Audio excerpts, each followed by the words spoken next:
What if Darth Vader's first lightsaber wasn't what you think? What if his first lightsaber came from a long, long time ago, back from the very beginnings of the dark side of the Force itself? This is Dark Heritage.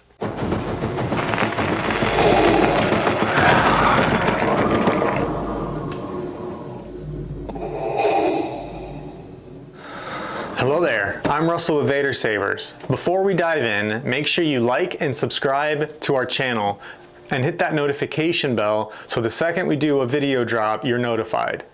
If you like Star Wars lore, original designs like Dark Heritage, make sure you subscribe to vadersabers.com as well. That way you're notified the second we have any new updates on the showroom and the website. We're coming to you straight from our showroom in Apopka, Florida. That's just outside of Orlando. Our hours are posted on Google and we are open on the weekends by appointment only. Go to the showroom tab at the top of our website at vadersabers.com and you can make an appointment. We do all kinds of events, shows. In fact, we're going to be at Tampa Bay Comic-Con later this year, September of 2026. Bring your friends and family and come out and say hi to us. Now, with all that out of the way, let's get into Dark Heritage. I'm proud to say that Dark Heritage is finally complete. And what I have here in front of me is the production model. This is exactly what you guys are going to be getting.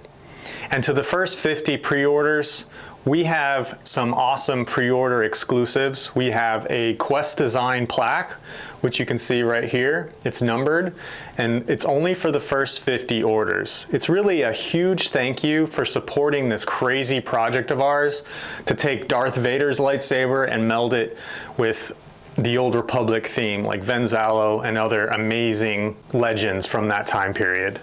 And that's really what this lightsaber is all about. It's about the story being told through the saber itself. Now, from the very top of the emitter, you can see that the Dark Heritage kind of infuses the Old Republic all along the entire hilt. And I think that Dark Heritage really succeeds in doing that. Starting at the top, you have the dark black, kind of enlarged emitter there that is very reminiscent of Darth Vader's lightsaber, as you can see here. Now, the one difference between the two, though, is that, this is the DV3, so this is a little bit more exaggerated with the squared off on the back, but all of Darth Vader's lightsaber are squared off on the back. I wanted to do something different with Dark Heritage. I wanted to kind of meld it in with Venzalo's kind of circular emitter that you can see there. So the top of the emitter is kind of a combination of Venzalo and Darth Vader's emitter. And then starting at the top, you can see the Highland here, which is one of the props that was used in the original trilogy to make the original Darth Vader lightsaber. This prop is actually from the 1950s or 40s.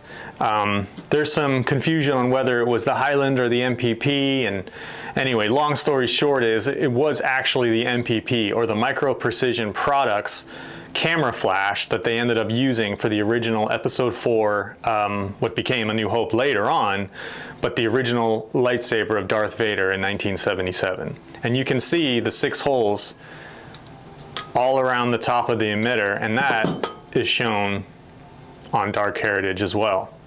Now, originally for Episode 4, there were a red wire in a couple scenes, so this optional accessory can be replaced, taken out, or put back in, depending on how you want it to look. And it is held in there by tension, which is pretty nice. You can see the shine through of all those holes. We're a big fan of shine through over at Vader Sabers. John Santos over at the Collector's Outpost, we did the same thing with Dark Heritage, with Duality. And, we carried that theme over to Dark Heritage. Now, moving down to the neck, which supports the larger emitter, this was inspired by Kal Katarn's lightsaber. Kal Katarn was just a guy with a lightsaber, and he was able to build his lightsaber without any formal Jedi training. I've always loved the story and the legend of Kal Katarn, so we carried that design influence into Dark Heritage. Now, thin necks inherently have a weak point because obviously it's thinner than the rest of the body, so you have the risk of breakage right at that point if you're doing any swinging or heavy dueling. Now with Dark Heritage, these brass rods, which again come straight from Kyle Katarn's lightsaber, add tactile strength. So they not only look really nice, they add strength and they're functional. Now moving down to the control box, you can immediately see the influence again from the Old Republic and Venzalo. You can see Venzalo has the brass studded control box. We opted to kind of just shorten it vertically and horizontally because Venzalo's control box is always in the way when you're playing with it and swinging it around. So we made our control box a lot more low profile, but the influence of the Old Republic and his hilt is obviously right there. And that is where the activation switch is. So with gesture control. Now moving on to the back, you can see this crystal chamber. Now the crystal chamber we're really proud of because it looks like two Sith holocrons kind of stacked on top of one another in an hourglass fashion. And we really like the way that came out. Now that crystal chamber is a standout feature because it's going to be on every single Dark Heritage regardless if you get the crystal copper core or not. So that will always be there. You can see it, it's exposed, but it's out of the way and you won't be messing with it or you know, potentially breaking it with your hands when you're swinging it around or playing. Now moving down to the grip area, those that are diehard Obi-Wan fans can immediately see the resemblance to the Obi-Wan grenade section, which is obviously taken from his original A New Hope replica lightsaber that we have here. Now, the reason they call it a grenade section is because this, I believe, is a World War II era grenade that they actually took this from, that the prop builders took this from to make that Alec Guinness original prop from 1977. I've always loved the story of Obi-Wan, so I had to bring that in here. It's a segmented kind of grip, and it feels very comfortable in the hand. Never will slip out of your hand, even if your palms get sweaty after playing with it, and it's very comfortable to hold. Now going to the opposite side, one thing that was pointed out to me by a friend is Ezra's second lightsaber. You can see the resemblance here with the metal shroud that only is on a portion of the black segmented grip, and it only goes down, well, this one goes down to about 3/4, but mine stops around the same spot. And I did that kind of subconsciously. That was kind of a happy accident. So I guess you could say I Bob Rossed it a little bit, right? That was really interesting that I was able to bring Ezra's second lightsaber in there without even really realizing it. Now we're gonna go to the standout feature of this lightsaber, which is the hidden crystal reveal door.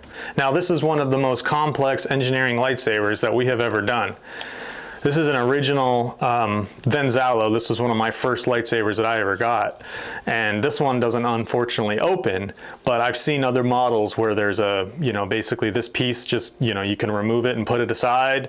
I think there's one or two other versions that actually have a hinge that opens up and closes. We use that as inspiration, but we designed our own hidden hinge,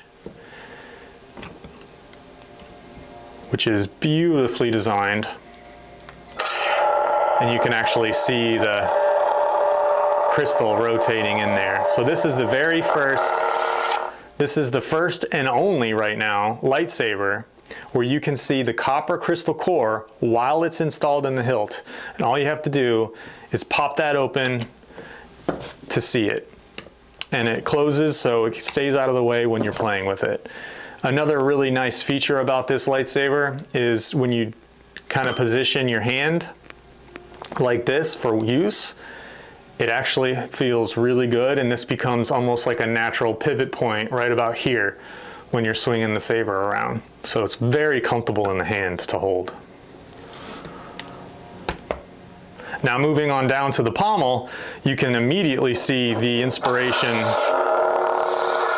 You can immediately see the inspiration of Venzalo's hilt again. So you have the silver, black, and brass or copper accents that you can see here. We just kind of took these ovals and wrapped them around the entire pommel in more of a rectangular fashion. And last but not least, the pommel cap. Now, I've never been a fan of visible sound venting, so I went ahead and took another Darth Vader pommel cap that I absolutely love and took that because it has, this is our Dark Ascension hilt, DV3. And this was the promotional saber that Hayden Christensen used for all their Revenge of the Sith promotional marketing material. And we took that same design and we implemented it on Dark Heritage. Has a really nice deep sound. This is low volume. It's got a lot of bass. So Darth Vader really is an inspiration from the top all the way down to the very base of this hilt.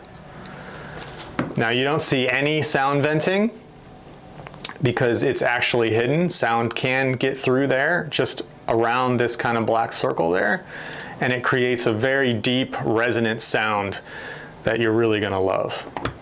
At the end of the day, Dark Heritage isn't just a lightsaber. It's about Vader's strength, Old Republic legacy, and the stories that connect the two of them together. And now that story continues with you. If you loved this video, again, be sure to like and subscribe, hit the notification bell. Make sure you subscribed to VaderSabers.com so you can be the first to know of any updates and original lightsabers like Dark Heritage that make its way out of our workshop. Thank you so much. May the Force be with you, and as always, have fun.